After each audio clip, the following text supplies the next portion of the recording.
Hello guys, welcome to another video in my channel. अभी हम जिस मैच के बारे में बात करने वाले हैं वो है आज का चाइनीज सुपर लीग का मैच, जो कि होने जा रहा है इंडियन टाइम के हिसाब से 5:30 बजे। तो ये मैच होने जा रहा है डालियन प्रोफेशनल्स और जियांगसू सुनिंग के बीच में। तो इसको हम डालियन और इसको हम जियांगसू के नाम से पुकारेंगे। अभी कुछ दिन क्रिकेट के कोई मैचेस नहीं है, तो इसीलिए मैंने टेलीग्राम पे अपडेट कर दिया था कि 2 दिन या 2-3 दिन जितने भी मैचेस हैं इस बीच, जितने मैच डेज होंगे इस बीच में, हम फुटबॉल के मैचेस कवर करेंगे। क्योंकि खाली पीली बैट रहे कोई फायदा है नहीं। तो इस बीच जो भी फुटबॉल के सही मैचेस मुझे नजर आए हैं मैं कर रहा हूं। और उसके बाद फिर से जब व्हाइट रेड ब्लास्ट शुरू हो जाएगा हम फिर से लगातार क्रिकेट करेंगे। तो ये मैच होने जा रहा है डालियन स्पोर्ट्स सेंटर स्टेडियम में, और इससे पहले भी हम चाइनीज लीग के मैचेस कवर कर चुके हैं। और आपको आइडिया है कि इस लीग में क्वालिटीज की कमी होती है, गिने चुने कुछ प्लेयर्स होते हैं जिसके ऊपर ही आपको डिपेंड करना पड़ता है, और थोड़ा सा इधर उधर जाके एक आध प्लेयर्स के ऊपर आप भरोसा रख सकते हैं। बाकी मेजोरिटी ऑफ द चीज़ें सेम ही होती हैं।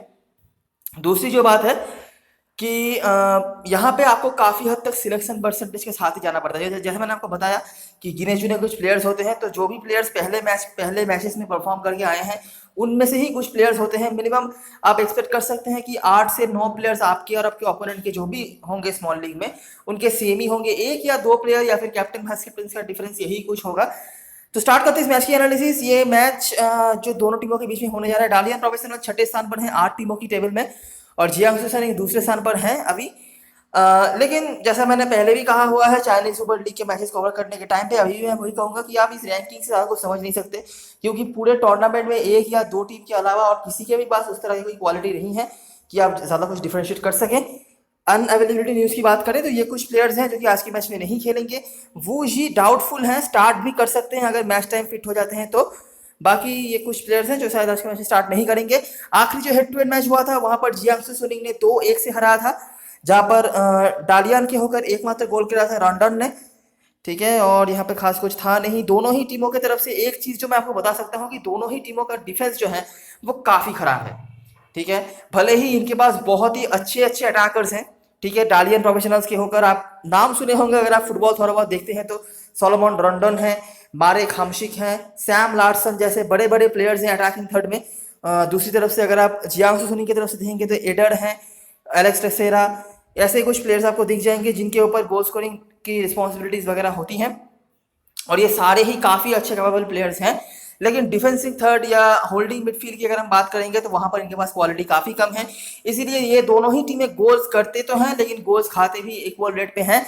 तो यहाँ पर भी आपको दिख जाएगा दोनों टीमों ने गोल कंसीड करा था। थोड़ा सा बेटर यहाँ पे परफॉर्म था जियांगसू सुनिंग का, और पॉजिटिव अटैकर्स भी ज़्यादा थे उनके पास जिसकी वजह से गोल वो ज़्यादा कर पाए, और एक पेनल्टी यहाँ पर उनको मिल गया था जिसकी वजह से वो जीत पाए थे आखिरकार। तो अफुल डिफेंडिंग और होल्डिंग मिडफील्ड यहाँ पर खराब था, इसलिए डालियन प्रोफेशनल्स यहाँ पर हार गई थी। और ना सिर्फ इस मैच में वो हारे थे, अभी तक इस टूर्नामेंट में जो वो निचले पायदान पर चल रहे हैं वो इसी रीजन की वजह से है। आगे मैं वो चीज़ दिखाऊंगा आपको। दोनों टीमों ने सेट पीस से गोल करा, जियांगसू के पास बेटर डिफेंस था। दोनों ही टीम फ्लैंक्स का काफी अच्छा इस्तेमाल करते हैं, और फ्लैंक्स का इस्तेमाल करते हैं इसलिए दोनों ही टीमों के जो फुल बैक्स हैं ये भी कुछ कुछ मैचों में आपको कंट्रीब्यूट करते हुए दिख जाएंगे। डालियन प्रोफेशनल ज्यादा पोजीशन वगैरह रखते नहीं है, जियांगसू सुनिंग कंपैरेटिवली ज्यादा पोजीशन रखते हैं, लेकिन बहुत बड़े बड़े पासर्स दोनों ही टीमों के पास अवेलेबल नहीं है। जियांगसू ने यहाँ पर पोजीशन रखा था, इसीलिए वकासो, ली एंग इनके डिफेंस में सबसे बढ़िया पासर्स में से एक है। उसके बाद मिरांडा, इनके आपको पासिंग वगैरह दिख जाएंगे। और यहाँ से जी जियांग और ली शुआई ये दोनों यहाँ पर क्रॉसेस वगैरह निकालने में सक्षम रहे थे। जी जियांग जो यहाँ पर लेफ्ट बैक खेल रहे थे जैसे आप देख सकते हैं, आपका ना राइट विंग पे खेल रहे थे, मैं उल्टा देख रहा हूँ जियांगसू सुनिंग की तरफ से। और यहाँ पर ये जो है लेफ्ट बैक, इन्होंने क्रॉसेस वगैरह निकाले थे। रिसेंट कुछ मैचेस की बात करें तो जैसे मैंने आपको बताया कि दोनों ही टीमों के पास अटैकिंग पोटेंशियल बहुत ज्यादा है। तो यहाँ पर डालियन प्रोफेशनल का पहले स्ट्रेंथ देख लीजिए। यहाँ पर हिनान जिनाए को यहाँ पर उन्होंने हराया था 4-0 गोल से, जहाँ पर जिन प्लेयर्स के बारे में मैंने बताया सोलोमन रॉन्डन, लैरसन और हामशिक, सारे के सारे प्लेयर्स ने यहाँ पर इन्वॉल्वमेंट रखा और गोल करे, डिस्पाइट वो एक प्लेयर डाउन हो चुके थे। लेकिन अटैकिंग पोटेंशियल इतना ज्यादा था कि कुछ नुकसान नहीं हुआ टीम का। और वैसे भी यहाँ पर हिरान की टीम तो अटैकिंग वीक टीम है ही, तो इसीलिए कुछ खास नुकसान होना भी नहीं था against a weak attacking side. Defence also perform well. हेनान ने राइट साइड का इस्तेमाल करा, और ये चीज़ आपको कई बार दिखती जाएगी जब भी आप डालियन प्रोफेशनल के अगेंस्ट में बात करेंगे, देखते रहिए आप। तो यहाँ पर पोजीशन रखा था डालियन ने, डैनियलसन इनके सबसे ज्यादा टैकल्स जीतने में सक्षम रहे थे। और पासेस के मामले में सुन गोवेन, हामशिक, चू मिंगियान, टोंगली, ये कुछ प्लेयर्स हैं। टोंगली इनके काफी वर्सेटाइल फुटबॉलरों में से एक हैं। ये दोनों फुल बैक के तौर पे भी खेल सकते हैं, किसी भी विंग पे खेल सकते हैं। क्रॉसेस हमेशा निकालते रहते हैं, असिस्ट पोटेंशियल काफ़ी अच्छा है, एक आध मैच में उन्होंने असिस्ट भी प्रोवाइड करा हुआ है और पासिंग के भी आपको लगभग 50 के पासेस आसपास निकालते हुए दिख रहे हैं। यहाँ पर आप उनको क्रॉसेस भी दिखेंगे। सेंजन से यहाँ पर 3-2 से हार गए थे, फिर से वही चीज़। ऊपर हेनान की टीम थी जिनके पास अटैकिंग पोटेंशियल खास कुछ है नहीं, तो इसलिए गोल कंसीड नहीं किया। लेकिन यहाँ पर जैसे ही थोड़ा ज़्यादा अटैकिंग अप्रोच वाली टीम आ गई सामने, तो गोल कंसीड करना पड़ा। भले ही गोल उन्होंने खुद करे, यहाँ पर आपको दिख जाएगा रॉन्डॉन का गोल, हमशिक का गोल था और यहाँ पर मेगियान ने असिस्ट प्रोवाइड करा था। इनके जो सेंट्रल में प्लेयर्स रहते हैं, लार्सन, रॉन्डॉन, हमशिक और यहाँ पर मेगियान समझ लीजिए खेलते हैं, तो ये जो 3-4 प्लेयर्स हैं ये काफ़ी ज़्यादा कंट्रीब्यूट करते हैं, मतलब गोल स्कोरिंग के मामले में ये विंग का इस्तेमाल करते हैं। जैसे कि मैंने पहले ही आपको बताया, टोंगली यहाँ से और यहाँ पर शुआई खेल रहे थे, ये विंग का ऑपरेट करते, विंग से ऑपरेट वगैरह करते हैं, लेकिन गोल स्कोरिंग थ्रेट प्रोड्यूस करने की जब बात आती है तो ये सेंट्रली प्लेयर्स के ऊपर बहुत ज़्यादा डिपेंड करते हैं। ठीक है, यहाँ पर फिर से डिफेंस में गड़बड़ी, तो इसको वजह से गोल कंसीड करना पड़ा। सेंजन ने सेट पीस से गोल करा। फिर से देखिए डालियान के अगेंस्ट में राइट साइड से काम हो रहा है। डालियान ने यहाँ पर फ्लैंक्स का इस्तेमाल करा, राइट साइड इनका भी एक्टिव था। पोजीशन यहाँ पर डालियान ने रखा था, तो हमशिक फिट से और डैनियलसन ने इसका इस बार हाईएस्ट पासेस निकाले थे और गुआंगजू एवरग्रांडे से यहाँ पर 2-2 की बराबरी पर खत्म किया। गुआंगजू एवरग्रांडे काफ़ी स्ट्रॉन्ग टीम है और जैसे मैंने आपको पहले ही बताया कि चाइनीज लीग में 1-2 बड़े टीम होते हैं जिनका क्वालिटी थोड़ा अच्छा होता है, तो कुछ हद तक गुआंगजू एवरग्रांडे को उस सूची में रख सकते हैं। तो यहाँ पर उन्होंने उनसे 2-2 की बराबरी करी थी, जहाँ पर आपको दिख जाएगा कि लार्सन का यहाँ पर गोल था। सेंट्रल ऑफ मिडफील्ड में आपको फिर से हमशिक का असिस्ट दिख जाएगा और यहाँ से बो जिन्होंने असिस्ट प्रोवाइड करा था, और यहाँ पर खास कुछ नहीं था बताने लायक, बेंच से आके शायद किसी ने गोल करा था। डिफेंस यहाँ पर खराब था, 2-0 की लीड यहाँ पर पकड़ ली थी, लेकिन उसके बावजूद वो जीत नहीं पाए और यही इनके साथ होता है। भले ही वो 2 गोल करें 3 गोल करें, लेकिन गोल इनको हमेशा ही कंसीड करना पड़ जाता है, इसीलिए वो लीग टेबल के ऊपर नहीं आ पा रहे हैं। सेट पीस से गोल करा, पोजीशन नहीं रख पाए थे, तो इसलिए टोंगले यहाँ पर टैकलिंग और क्रॉसेस के मामले में इनका नाम आपको हर बार दिख जाएगा। तो ये है डालियन प्रोफेशनल्स की टीम, अटैकिंग टीम है, गोल स्कोरर्स की कमी नहीं है, गोल लगभग हमेशा ही कर लेते हैं। और स्पेशली मैं कहना चाहूँगा सोलोमन रॉन्डॉन के बारे में, पिछले सीजन से काफ़ी बेहतर फॉर्म पे वो नजर आ रहे हैं, गोल्स कर रहे हैं, असिस्ट प्रोवाइड कर रहे हैं। तो ये मतलब अभी भी अगर आप ड्रीम 11 खोलेंगे तो आपको दिख जाएगा कि इनका जो सिलेक्शन परसेंटेज है काफ़ी हाई है और काफ़ी ज़्यादा लोगों ने भी कैप्टन बनाया हुआ है। मेरे ख्याल से लॉजिकल भी है, अच्छे फॉर्म पर दिख रहे हैं वो। लेकिन विंग का इस्तेमाल ये खुद भी करते हैं, लेकिन विंग के अगेंस्ट में कोई प्रॉब्लम भी होता है, जनरली राइट साइड से जो अटैक वगैरह आते हैं, हर मैच में इनके अगेंस्ट में राइट साइड से अटैक हो रहे हैं। सेंट्रली प्लेयर्स के ऊपर काफ़ी ज़्यादा डिपेंड करना पड़ता है गोल स्कोर करने के लिए। मैंने 3-4 प्लेयर्स के नाम ऑलरेडी आपको बता दिए हैं। सेंट्रल डिफेंस की अगर बात करिए, डैनियलसन कुछ हद तक मतलब डिपेंड करने वाले प्लेयर्स में से हैं, पासेस के पॉइंट्स आपको देते रहते हैं, बाकी बहुत ज़्यादा उम्मीद आप इनसे भी नहीं रख सकते। जियांगसू सुनिंग की तरफ से बात करें तो ये भी अटैकिंग पोटेंशियल रखने वाली टीम है, गुआंगजू आरएफ, तो काफ़ी वीकर टीम है ये और अटैकिंग थर्ड में ऑप्शन की कमी है, तो इसीलिए गोल्स कंसीड नहीं करना पड़ा, उल्टा पेनल्टी और मिस कर लिया था। गोल 2 गोल करे थे यहाँ पर टेक्सेरा ने, लेकिन जो ऑप्शंस आपने देखे डालियन प्रोफेशनल्स के होकर, जिनके पास ऑप्शंस काफ़ी सारे हैं, इतने सारे ऑप्शंस यहाँ पर अवेलेबल नहीं है गुआंगजू की तरफ से अगर बात करी जाए तो। एटर और टक्सेरा इनके ऊपर बहुत ज़्यादा डिपेंड करती है टीम गोल स्कोर करने के लिए। कुछ कुछ मैचों में इधर उधर से किसी किसी ने गोल करा होगा, लेकिन at the end of the season अगर आप देखेंगे तो इन दोनों के ऊपर बहुत ज़्यादा डिपेंड करती है टीम गोल स्कोर करने के लिए। लेकिन गोल स्कोर करने के बंदे जो है वो डालियान के पास ज़्यादा है, ये चीज़ याद में रखना। तो यहाँ पर वो जीत हासिल करा था 2-0 से, सेट पीस से गोल करा, पोजीशन रखा था गुआंगजू ने, मतलब पोजीशन नहीं रखा जियांगसू की टीम ने। वकासो फिर भी 40 पासेस निकालने में सक्षम रहे थे। गुआंगजू एवरग्रांडे से यहाँ पर उनको हारना पड़ा था 2-1 से, जिनसे ड्रॉ करा था डालियन प्रोफेशनल ने, आपने ऊपर देखा। यहाँ पर 1 मैन डाउन भी हो चुकी थी गुआंगजू एवरग्रांडे की टीम, लेकिन फिर वो जीत नहीं पाए। गोल यहाँ पर करा था एडेर ने, एकमात्र गोल। डिफेंस में गड़बड़ी, और डिफेंस तो वैसे भी इनका खराब रहता ही है, और गड़बड़ी और कर दिया जिसकी वजह से गोल कंसीड करना पड़ा। और यहाँ पर कुछ भी नहीं है बताने लायक, सेट पीस से गोल करा, गुआंगजू ने पोजीशन रखा। हेनन जियानिये से यहाँ पर 4-3 गोल से यहाँ पर जीत हासिल करा। हेनन जियानिये जिनको क्लीन शीट रख के हराया था डालियन ने, ऊपर आपने देखा, तो उनके आगे से भी 3 गोल कंसीड करना पड़ा। मतलब डिफेंस दोनों ही टीमों के एकदम, मतलब आप कह सकते हैं बिल्कुल ट्रस्ट किया जा सकता है कि गोल ये जरूर कंसीड करते ही हैं।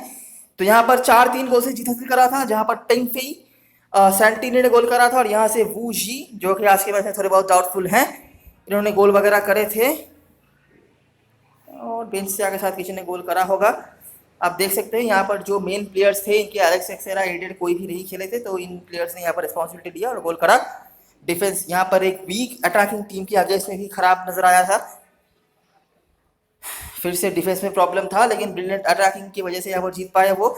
विंग प्ले एक्टिव था, टेक्सेरा के आने के बाद विंग प्ले और भी एक्टिव हो चुका था। जियांगसू ने यहाँ पर कुछ हद तक पोजीशन रखा, तो जैसे पोजीशन रखा ली एंग और मिरांडा इनके पास आपको दिख जाएंगे, साथ में टैन इन योंग, ये कुछ प्लेयर्स थे। लियांग के टैकल वगैरह भी थे, और जी जियांग जिनके नाम आपने हेड टू हेड में भी देखे होंगे, इनके सबसे ज़्यादा क्रॉसेस थे।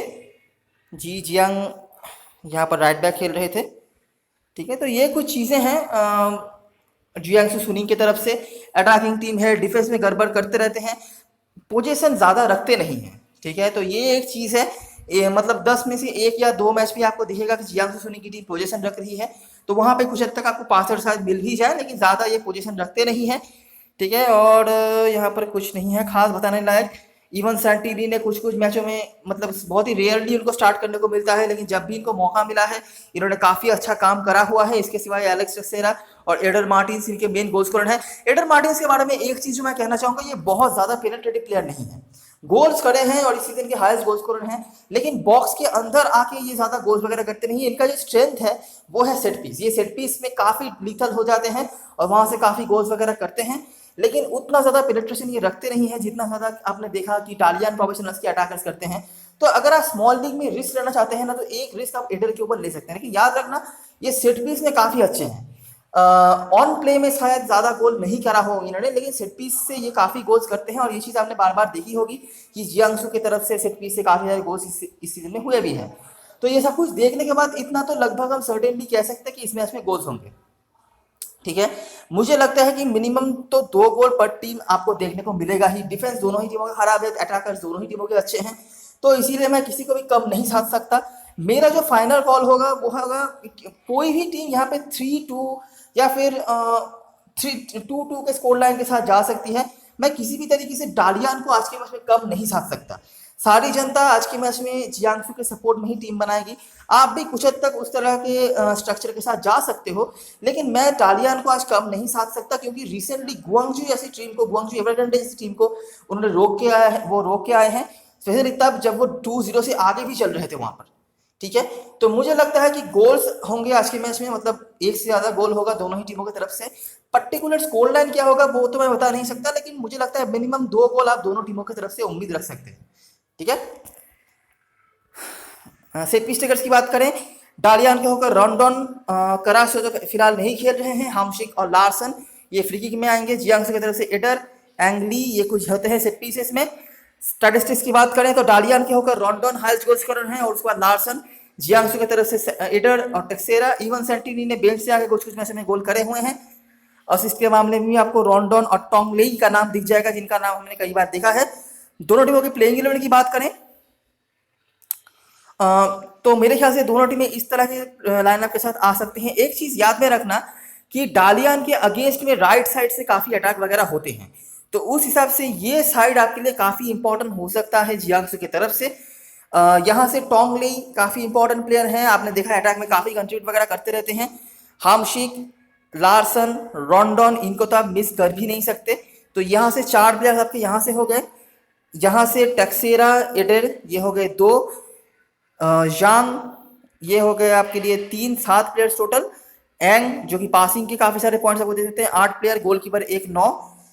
और यहाँ से वू जी अगर खेलते हैं तो काफ़ी इंपॉर्टेंट प्लेयर हैं। और यहाँ पर कुछ मुझे खास नज़र नहीं आ रहा है। वैसे भी क्वालिटीज़ की काफ़ी कम है दोनों टीमों की तरफ से, इसलिए भले ही वो क्लीन शीट रखे या ना रखे, मुझे लगता है गोलकीपर को छोड़ के 4 डिफेंडर्स लेने में भी कोई दिक्कत नहीं होनी चाहिए आज के मैच में। तो अभी एक बार देख लेते हैं ड्रीम 11 की टीम। अभी मैंने इस तरह का एक यहाँ पर टीम फॉर्म करा है, आप देख सकते हैं मैंने 4 ही डिफेंडर्स रखे हैं, क्योंकि वैसे भी दोनों टीमों में क्वालिटीज़ तो ज़्यादा नहीं है। कम से कम अगर डिफेंडरों से मुझे कुछ पासिंग के पॉइंट्स मिल जाए तो इसीलिए मैंने रखा है। यहाँ पर वैंग को मैंने रखा है, डैनियलसन, मिरांडा, लियांग दोनों ही, मिरांडा और लियांग तो सेंट्रल डिफेंस में है ही, और इन दोनों के पास कॉर्नर से गोल करने की एबिलिटीज़ हैं और कुछ हद तक पासिंग के पॉइंट दे सकते हैं, जैसे कि दे सकते हैं डैनियलसन। वैंग को मैंने रखा है, ये फुल बैक पे खेलेंगे और गोल स्कोरिंग पोटेंशियल काफ़ी अच्छा रख सकते हैं। इसके सिवा भी यहाँ पर टोंगली का ऑप्शन आ जाएगा, जिनको आप ट्राई कर सकते हैं यहाँ पे। ठीक है, अगर आप चाहें तो डालियान की तरफ से इनके जगह पर इनको भी ले सकते हैं, कोई दिक्कत वाली बात नहीं है।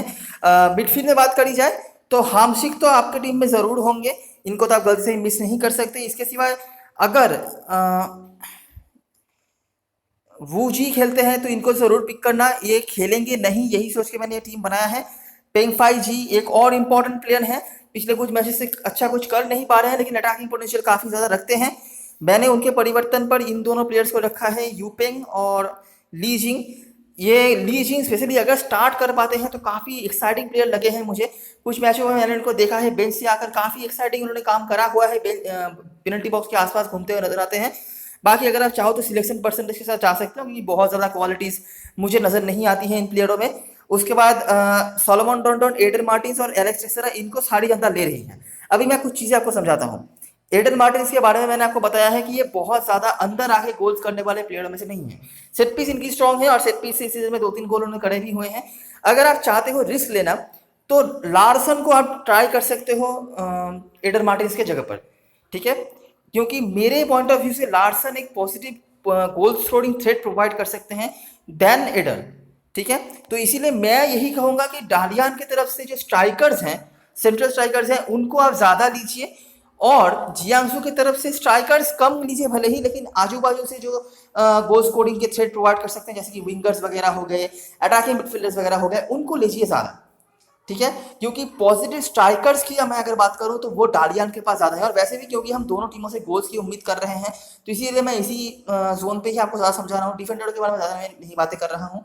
हो सकता है आज सारी जनता जो है वो जियांग सुनिंग के सपोर्ट में क्लीन शीट की टीम ही लेके आए। वैसे तो लॉजिकली मुझे नहीं लगता क्लीन शीट होनी चाहिए किसी भी टीम की तरफ से। आप अगर चाहो तो इस तरह के फॉर्मेशन, इस तरह के स्ट्रक्चर को रख के यहाँ पर लेई के जगह पर या फिर डैनियलसन के जगह पर एक और डिफेंडर ऐड कर लेना, तो 4 डिफेंडर भी जियांग की तरफ से हो जाएंगे और आप सेफ भी रह जाओगे। कैप्टन वाइस कैप्टन चॉइस की बात करें, सारी जनता रॉन्डन को बना रही है, मैं भी सजेस्ट करूंगा रॉन्डन के साथ जाइए, कोई दिक्कत वाली बात नहीं है। वाइस कैप्टनसी के लिए एडन मार्टिन्स के ऊपर काफी लोग भरोसा कर रहे हैं, लेकिन मैं कहूंगा अगर आप लार्सन को मैनेज कर पाते हो तो लार्सन के ऊपर ट्राई कर सकते हो। इसके सिवाय एलेक्स टेक्सेरा का ऑप्शन है, इसके सिवाय मारेक हामशिक का भी ऑप्शन है जो सेट पीस में कमाल के हैं, लॉन्ग रेंजर भी कमाल का लेते हैं और अपने बलबूते पर एक मैच को बदलने की पूरी क्षमता ये रखते हैं, ठीक है। तो इनके ऊपर आप ट्राई कर सकते हो। बाकी देखना होगा कि कौन कौन से गोल स्कोरर अलग हटके आते हैं, क्योंकि अलग हटके गोल स्कोरर भी आज के मैच में आपको देखने को मिल सकते हैं, क्योंकि दोनों ही टीमों का डिफेंस जो है काफी खराब है। तो ये रही सारी एनालिसिस और ऑब्जर्वेशन। आपको अच्छा लगा हो तो लाइक जरूर करना, सब्सक्राइब कर लेना चैनल को और टेलीग्राम चैनल पे जरूर ज्वाइन हो जाना अगर आपको इस मैच की फाइनल कोई अपडेट वगैरह चाहिए लाना वाना होने के बाद। तो तब तक के लिए best of luck for this match and goodbye for now.